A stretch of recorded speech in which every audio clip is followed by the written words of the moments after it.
Muito bom dia, meus queridos irmãos.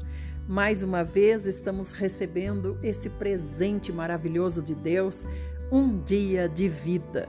E assim nós vamos dia após dia aproveitando a oportunidade de nos aproximar dele. Quando nós oramos, nós falamos com Deus. Quando nós buscamos na palavra, ele nos responde.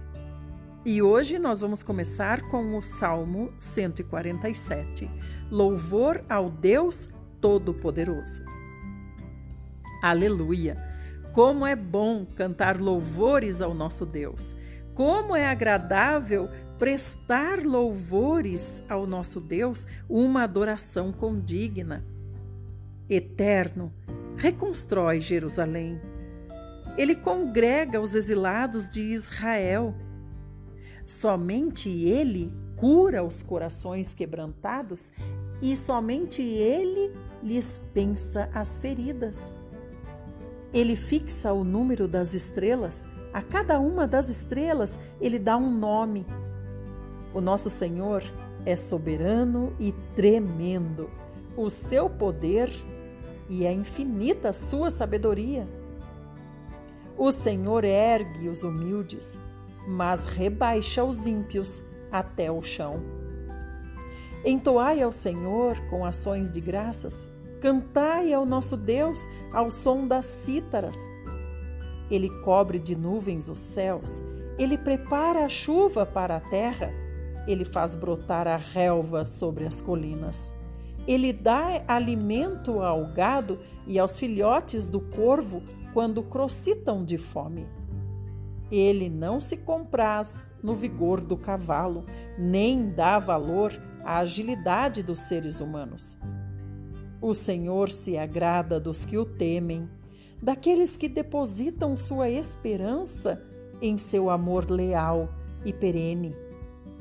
Glorifica ao Senhor, Jerusalém. Sião, louva teu Deus, porque teu Deus reforçou as trancas das tuas portas e em teu meio abençoou os teus filhos. Irmãos, essa frase aqui, esse verso é muitíssimo importante. Olha aqui, o Senhor reforçou as trancas das tuas portas, certo? E no teu meio ele abençoou os teus filhos. Então aqui o Senhor quer nos dizer duas coisas. Primeiro, que quando nós somos tementes ao Senhor, quando nós somos obedientes ao Senhor, é claro que nós não conseguimos obedecer 100%, vamos dizer assim, né? Mas o tentar, o querer, a intenção do coração de querer obedecer 100%, embora não consiga, é isso que conta para Deus. O que conta para o Senhor é a intenção do nosso coração. Não adianta dizer para o Senhor, Senhor, eu quero obedecer, mas eu não consigo, sendo que no seu coração não é verdade. No seu coração você usa como desculpa. Ai, Senhor, ninguém consegue. Entende? O Senhor observa e perscruta o nosso coração. Então, quando nós somos esse que tem o coração voltado para o Senhor, o que o Senhor faz em primeiro lugar? Tranca, reforça a tranca da porta. Isso está relacionado ao inimigo. Quando tem porta aberta, o inimigo entra. O inimigo passa pela frestinha da porta, se não está bem fechada. E olha o que o Senhor está dizendo. O Senhor reforça a tranca da tua porta. As trancas das tuas portas. Não é maravilhoso? Por que o Senhor citou isso para a cidade de Sião? A cidade de Sião somos nós. Propriedade do Senhor. Terra do Senhor. Então, Ele reforça as trancas das nossas portas, aleluia, isso é proteção contra as ciladas do inimigo, para os que temem, ou seja, para os que o obedecem. E depois ele diz assim, e em teu meio, ele abençoa os teus filhos. Então quer dizer que os filhos estão para o lado de dentro ou estão para o lado de fora? Se ele diz, e aí no teu meio, ele abençoa os teus filhos. Então quer dizer que os filhos estão para o lado de dentro das portas com as trancas reforçadas. O que quer dizer isso? Quer dizer que os filhos têm que estar aqui debaixo das nossas asas? Não, quer dizer que os nossos filhos têm que ser apresentados ao Senhor todos os dias em oração. Quando nós apresentamos os nossos filhos a Deus, Deus vê que os nossos filhos estão no nosso meio, estão no centro do nosso coração, onde está também o Senhor. O Senhor entende a preocupação que todos os pais têm com seus filhos. Então, por isso é que o Senhor diz: coloca os filhos no teu meio e eu os abençoarei. Colocar no meio é não dizer: meu filho não tem jeito, já entreguei para Deus, ele já é adulto, ele faz como ele quiser, não estou nem aí, o que eu pude fazer eu já fiz. Isso é colocar o filho no seu meio? Não, isso é tirar o filho do seu meio. Então, colocar o filho no seu meio é como colocá-lo no centro do seu coração. Senhor, se lembra dos meus filhos. Continuando. Ele que dá a paz em tuas fronteiras, te sacia com flor do trigo. Ele envia as suas ordens à terra e veloz corre a sua palavra. Ele faz cair a neve como lã, como cinza espalha a geada. Esse aqui também me chamou a atenção quando diz assim, que ele envia as ordens à terra e veloz corre a sua palavra. Então, quando nós estamos longe dos filhos, que são os que mais nos preocupam, o Senhor nos acalma, porque quando ele dá ordem, a ordem é obedecida, sem tempo e nem lugar. Por isso ele diz, é veloz a minha palavra. Então, quando nós dizemos, Senhor, cuida do meu filho, o Senhor cuida com velocidade que nós não conhecemos. Continuando, ele lança o granizo aos punhados. Diante de tal frio, quem pode resistir? Ele envia a sua palavra e derrete o gelo, faz soprar o vento e as águas voltam a correr. Ele proclama a Jacó a sua palavra, a Israel seus decretos e suas decisões. Isto não o fez a nenhuma outra nação. Todas as outras nações não conhecem as suas ordenanças. Aleluia, porque nós conhecemos. Louvado seja o Senhor por ter nos alcançado e que Ele alcance também a toda a humanidade, como é desejo do seu coração.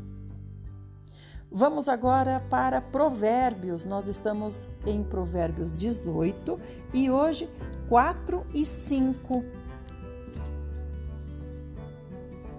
Águas profundas são as palavras articuladas pelos seres humanos, mas a fonte da sabedoria é como um ribeiro transbordante. Não é direito favorecer os ímpios para privar da justiça o justo. Velho Testamento, estamos em 2 Reis, hoje capítulos 15 e 16. O reinado de Azarias, o rei de Judá. No 27º ano do reinado de Jeroboão, rei de Israel, Azarias, filho de Amazias, rei de Judá, iniciou seu reinado. Tinha 16 anos de idade quando começou a reinar e reinou 52 anos em Jerusalém. Sua mãe se chamava Jecolia, de Jerusalém. Fez o que é agradável aos olhos de Yahvé, como tudo o que fizera o seu pai Amazias. Entretanto, os altares pagãos das colinas não foram retirados.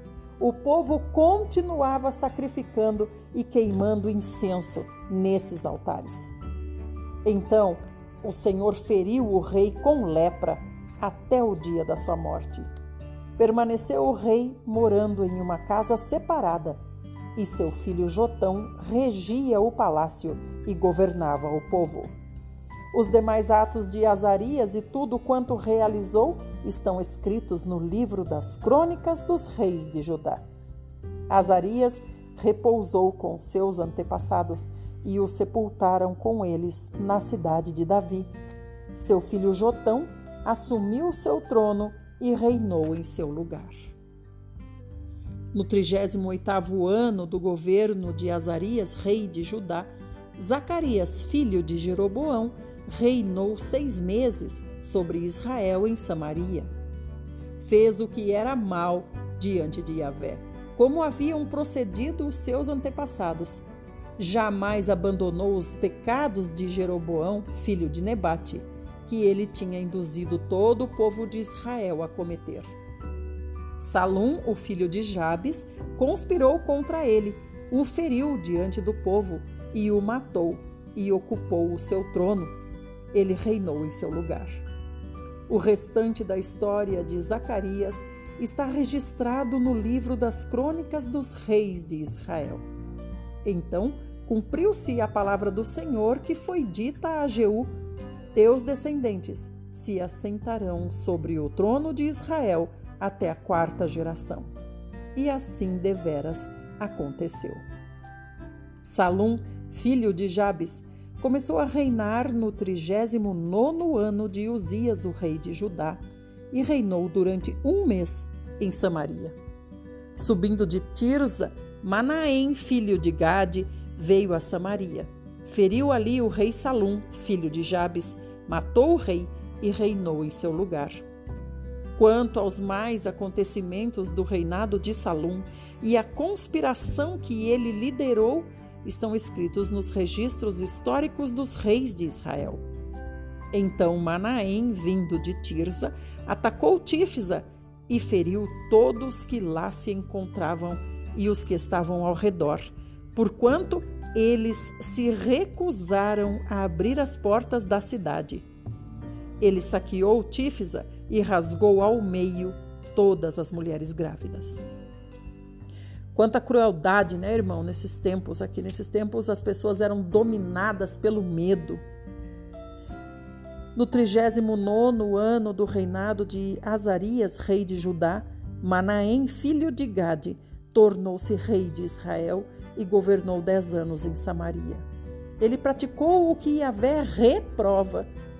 Durante todo o seu reinado, não se desviou dos pecados de Jeroboão, filho de Nebate, conduzira Israel a cometer. Que Jeroboão. Então, que pecado é esse que Jeroboão conduziu o povo a cometer? É desde o primeiro rei lá de Israel. Foi levantar os altares idólatras que ainda estão lá e que ferem tanto o coração do Pai. Então Tiglat-Pileser, também chamado Pul, rei da Assíria, invadiu o país e Menahem lhe deu 35.000 quilos de prata a fim de conquistar seu apoio e manter-se no trono. Menahem cobrou essa quantia de Israel. Todos os homens de posses tiveram que contribuir com 600 gramas de prata no pagamento ao rei da Assíria. Mediante tal acordo, o rei da Assíria suspendeu seus planos de invasão e se retirou daquelas terras. Todas as realizações do rei Menahem estão escritas na história dos reis de Israel. Menahem adormeceu com seus antepassados e Pecaías, seu filho, passou a reinar em seu lugar. No 50º ano de Azarias, rei de Judá, começou a reinar Pecaías, filho de Menahem, sobre Israel, e reinou por 2 anos em Samaria. Interessante a gente comentar, né, irmãos, que aqui Menahem, um rei mau, um rei reprovado pelo Senhor, ele quando morreu, também diz aqui na palavra que ele descansou, adormeceu com seus antepassados, o mesmo que fala dos homens de Deus, né? Então quer dizer que todas as pessoas boas ou más, sendo do Senhor ou não, elas adormecem e descansam com seus antepassados. O que significa isso? Significa apenas que elas vão para o vale da morte. Não quer dizer que elas estão lá num campo verdejante, brincando com sua família, correndo no gramado. Não, quer dizer que elas, assim como seus antepassados, deixaram de existir e estão aguardando a ressurreição para o julgamento. No 50º ano de Azarias, rei de Judá, começou a reinar Pecaías, filho de Menahem, sobre Israel, e reinou por 2 anos em Samaria. fez o que era mal perante Yahvé, o Senhor. Não se afastou dos pecados de Jeroboão, filho de Nebate, que levou Israel a cometer. Então, aqui, mais uma vez, toda vez que fala, levou no mesmo caminho de Jeroboão, é o quê? São os postes ídolos, né? São os bezerros de ouro que Jeroboão fez lá no reinado dele, que ainda estão nas colinas, onde o povo vai sacrificar aos demônios. Um dos seus principais oficiais, chamado Peca, filho de Remalias, conspirou contra ele e o feriu em Samaria, na fortaleza da casa do rei, juntamente com Arobe e com Arié. Com Peca estavam 50 homens dos gileaditas. Peca o matou e passou a reinar em seu lugar. Quanto aos mais atos de Pecaías e a tudo quanto fez, eis que estão registrados no livro da história dos reis de Israel. Então a gente vê um abandono do Senhor, né? A gente vê que eles estão assim, assume o trono, fica meses e morre, ou é morto, ou morre de morte por doença, alguma coisa acontece, né? Ninguém é sustentado mais por Deus no trono. Por quê? Por quê? Por causa da idolatria. Por isso que é imprescindível que nós verifiquemos na nossa vida se há idolatria. O que é idolatria? É algo que ocupa o lugar de Deus.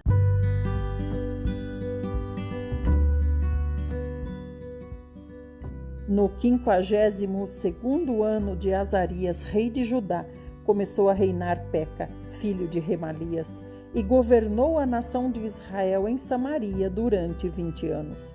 Ele errou, fazendo o que Yahvé não aprova. Não se desviou dos pecados que Jeroboão, filho de Nebate, induzira Israel a praticar. Nos dias de Peca, rei de Israel, veio Tiglat-Pileser, rei da Síria, invadiu e tomou as terras de Ion, Abel, Bet-Maaca, Janoa, Quedes, Azor, Gileade e Galileia, toda a terra de Naftali, e levou os seus habitantes para a Síria, a fim de servi-lo. Está vendo aqui? Já levou cativo o povo.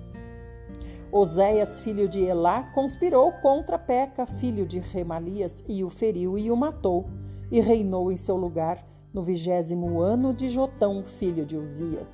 As demais realizações de Peca e tudo quanto empreendeu estão escritos no livro das crônicas dos reis de Judá. Vamos falar mais um pouquinho sobre idolatria. Então, a idolatria não é só ter algo, né? Algo que é considerado idólatra pelas outras pessoas. Não. Qual o problema de você ter um objeto aí na sua casa que as outras pessoas consideram idolatria? Problema nenhum. O problema está em você se curvar diante desse objeto.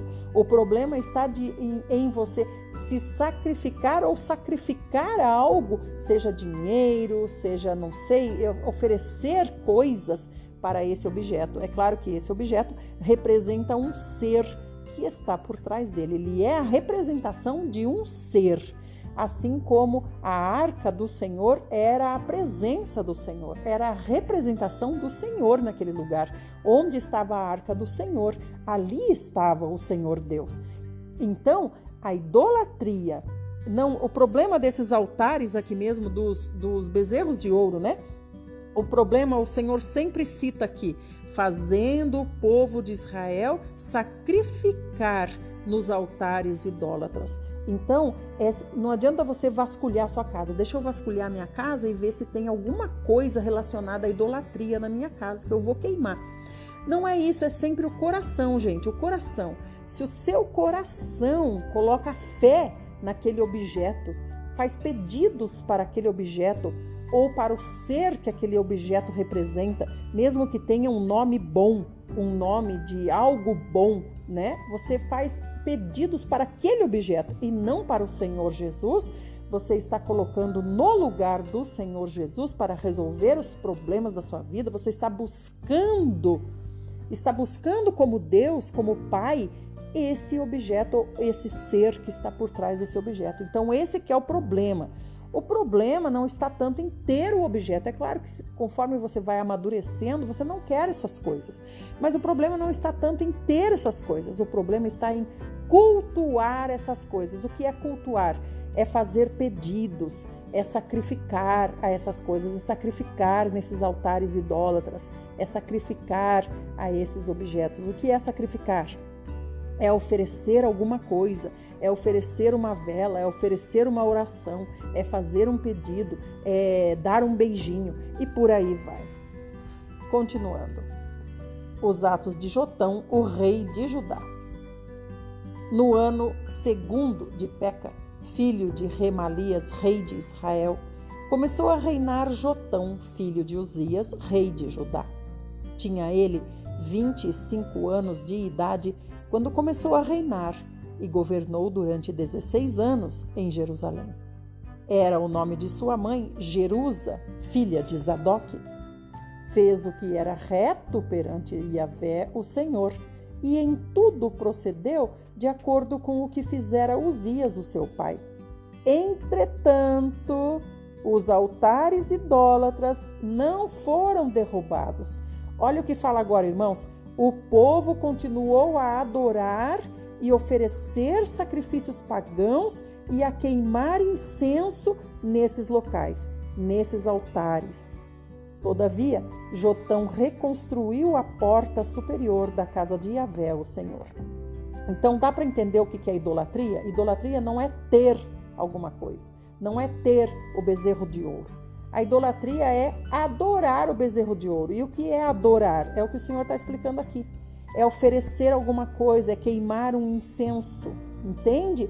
É ir lá e ficar cuidando dele, né? É aquela preocupação, e tira o pó, e ilustra, eu não sei, e coloca em um lugar principal da casa, prepara um lugar lá, né, especial para colocar esse objeto. É tudo isso. O que ofende a Deus é isso. É o povo adorar e oferecer sacrifícios, queimar incenso. É isso que ofende o Senhor, né? O Senhor quer que busque a Ele. O Senhor, nosso Pai, tem ciúmes de nós, tem ciúmes do nosso amor. Então, Ele vê você fazendo essas coisas e Ele observa. E a mim?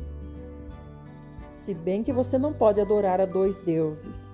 E o Senhor observa. E a mim?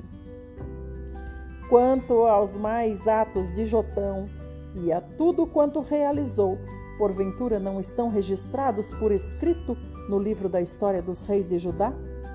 Naquela época, começou o Senhor a enviar contra Judá a Rezim, rei da Síria, e a Peca, filho de Remalias. Repousou Jotão com seus antepassados e foi sepultado junto a seus pais na cidade de Davi, o seu predecessor. Em seu lugar passou a reinar Acás, seu filho. Olha aqui, começou o Senhor a enviar contra Judá a Rezim, o rei da Síria. Olha que ponto chega, Deus mandando o inimigo vir contra nós por causa da idolatria. Então nós temos muito que pensar em relação à idolatria. Realmente, irmãos, é uma coisa muito séria. Eu falo de um objeto, mas não necessariamente um objeto, né?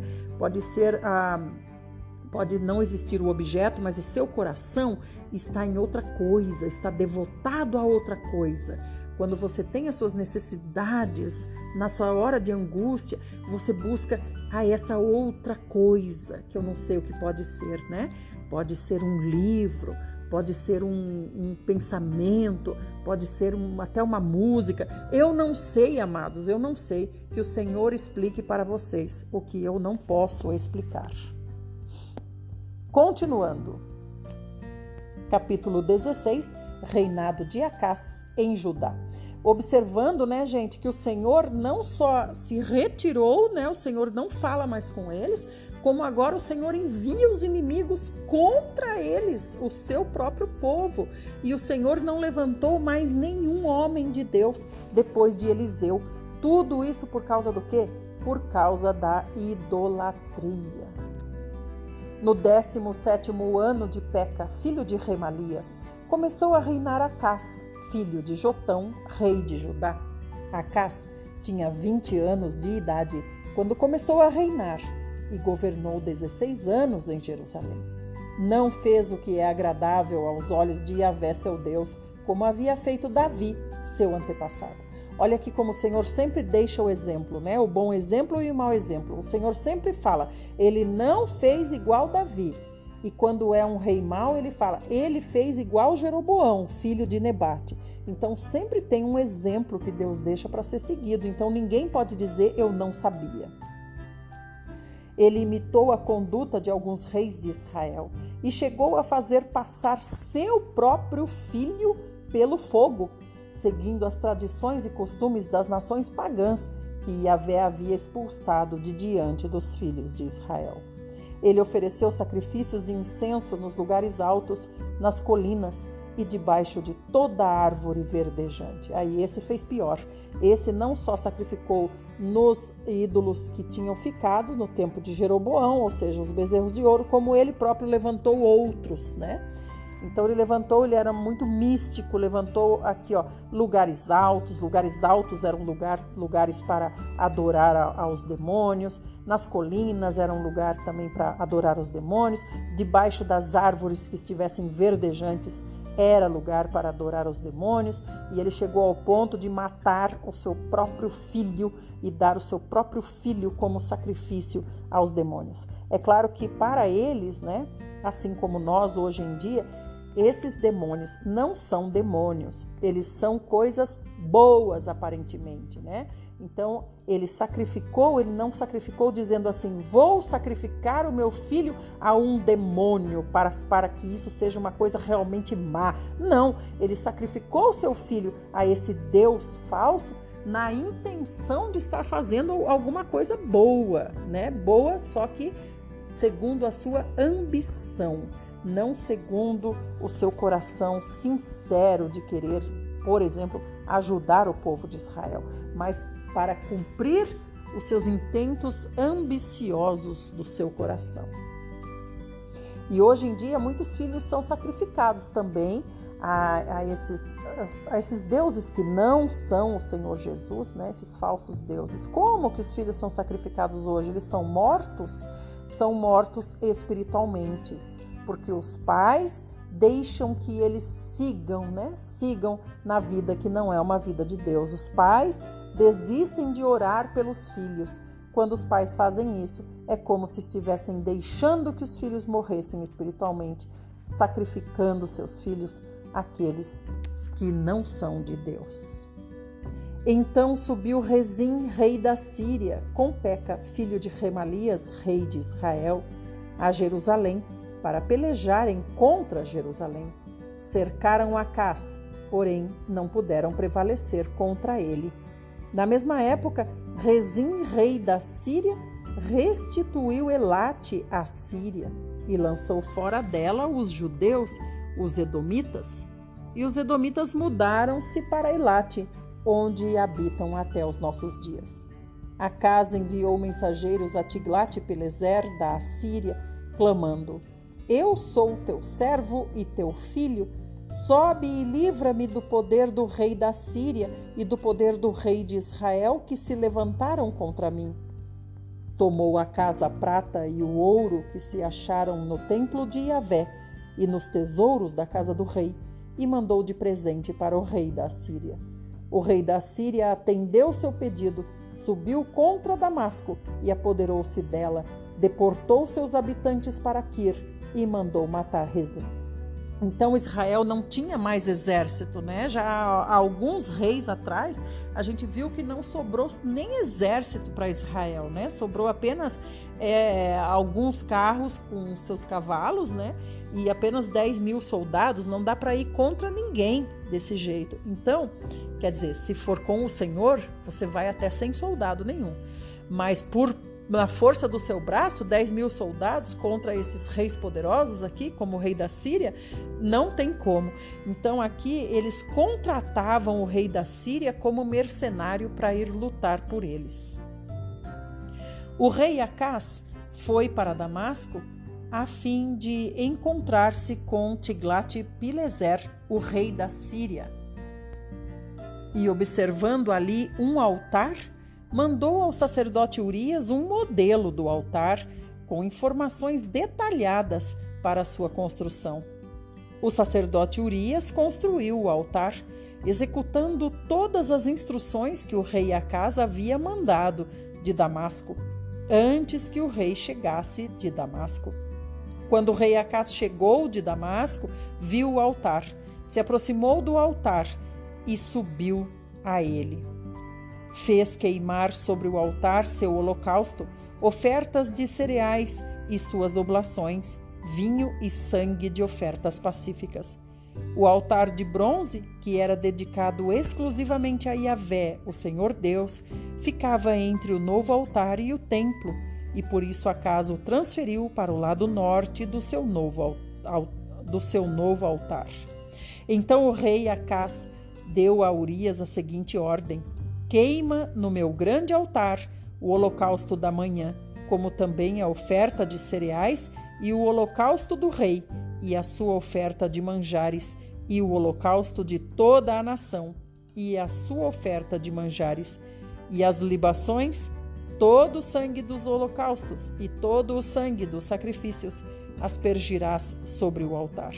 Porém, utilizarei o altar de bronze como oráculo para minhas adivinhações. E o sacerdote Urias fez tudo o que lhe ordenara o rei Acás. O rei Acás mandou retirar os painéis laterais e arrancou as pias dos estrados móveis. Tirou o tanque de cima dos touros de bronze que o sustentavam e o depositou sobre uma base de pedra. Por causa do rei da Assíria, também retirou a cobertura que se usava no dia do sábado, que fora edificada no templo, e suprimiu a entrada real do lado de fora da casa de Yahvé, o Senhor. Quanto aos mais atos de Acás, tudo o que realizou não está escrito por escrito no livro da história dos reis de Judá? Descansou, pois, Acás com seus pais e foi sepultado junto a seus pais na cidade de Davi, e Ezequias, seu filho, passou a reinar em seu lugar. Então, esse aqui é um rei que levantou um altar para Yahvé, mas não teve muita consistência, né? E ele, olha só, por causa do rei, das invasões do rei da Síria, ele tirou a piscina que foi feita, lembra? O tanque que foi feito em cima daqueles bois, né? Os bois de bronze que o rei Salomão tinha feito. Olha só quantos anos depois. Então, essas coisas do Templo de Salomão realmente foram duradouras, foram feitas para durar para sempre, até a volta do Senhor Jesus. Mas agora ele tirou a piscina de cima e colocou sobre pedras. Não explica aqui por quê, mas a gente vê que aos poucos toda a obra de Salomão vai se deteriorando.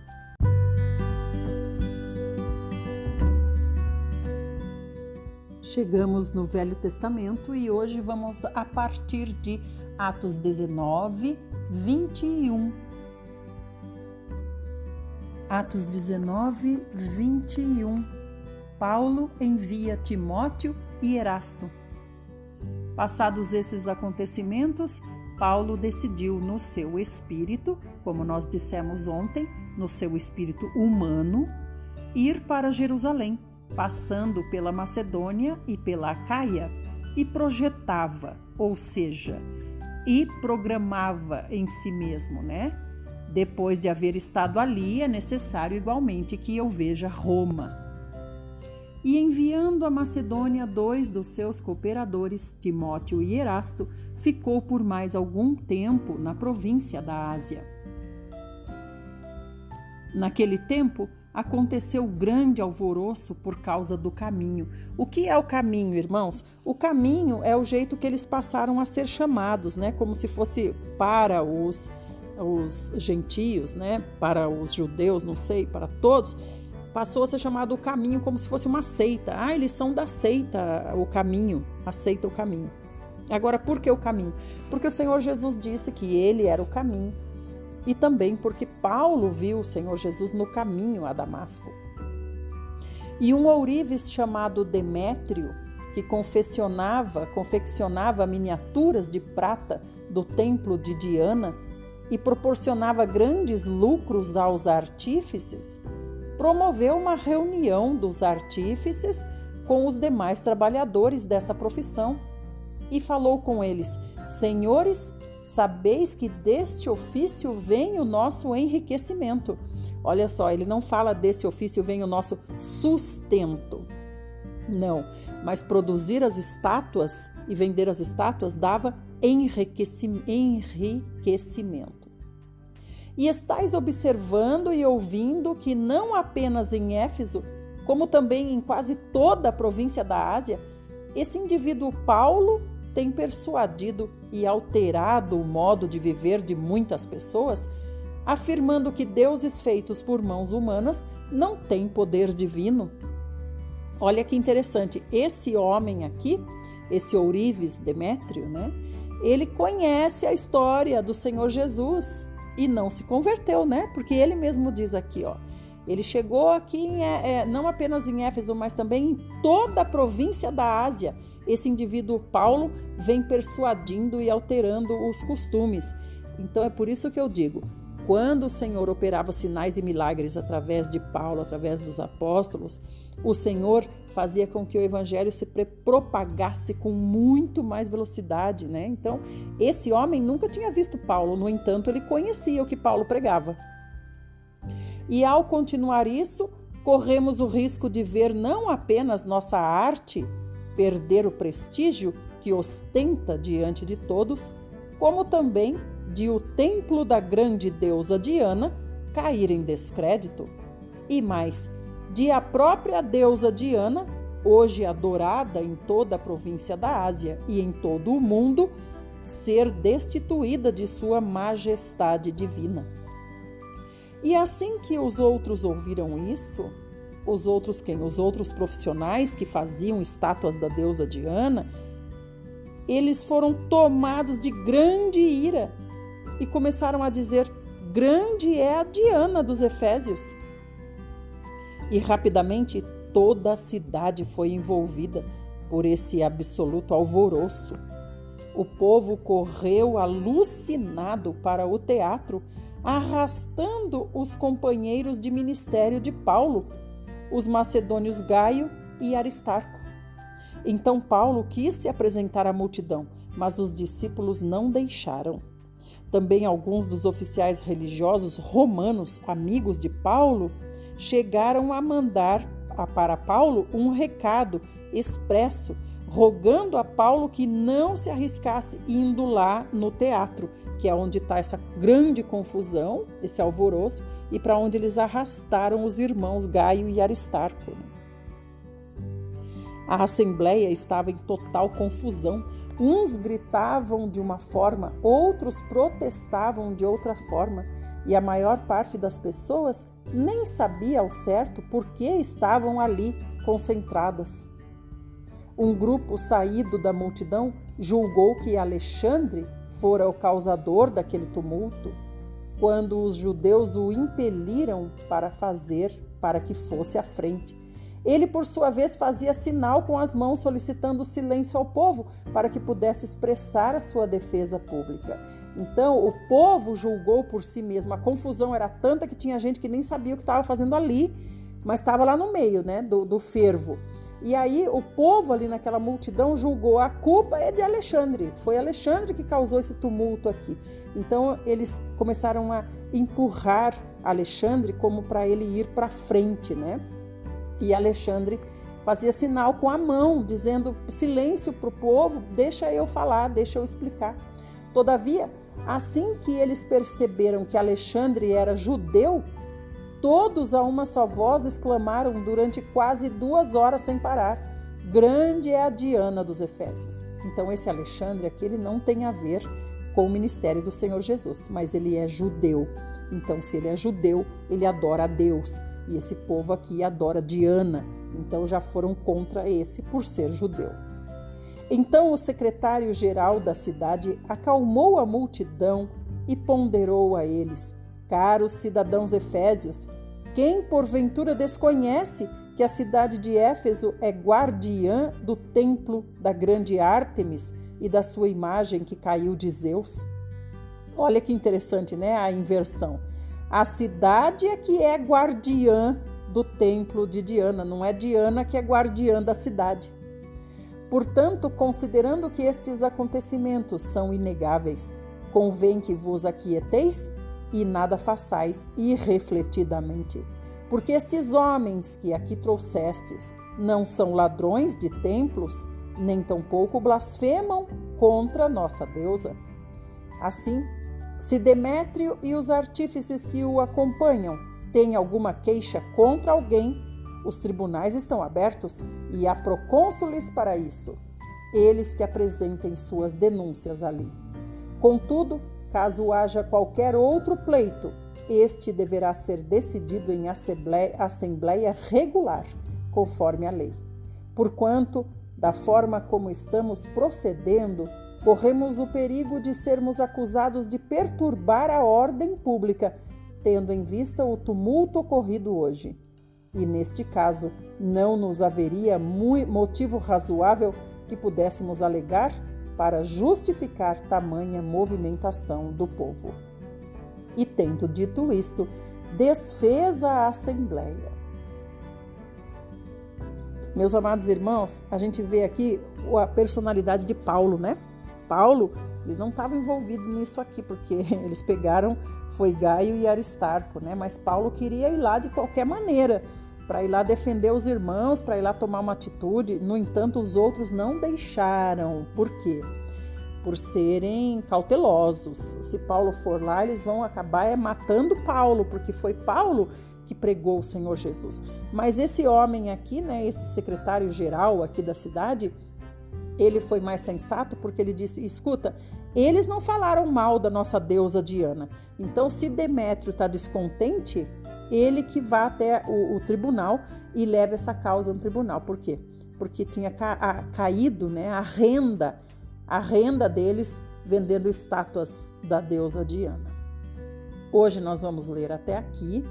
Fiquem todos com o nosso amado Senhor Jesus e amanhã nós voltaremos, se assim o nosso maravilhoso Senhor o fizer. Obrigada por estarem comigo e obrigada por compartilharem.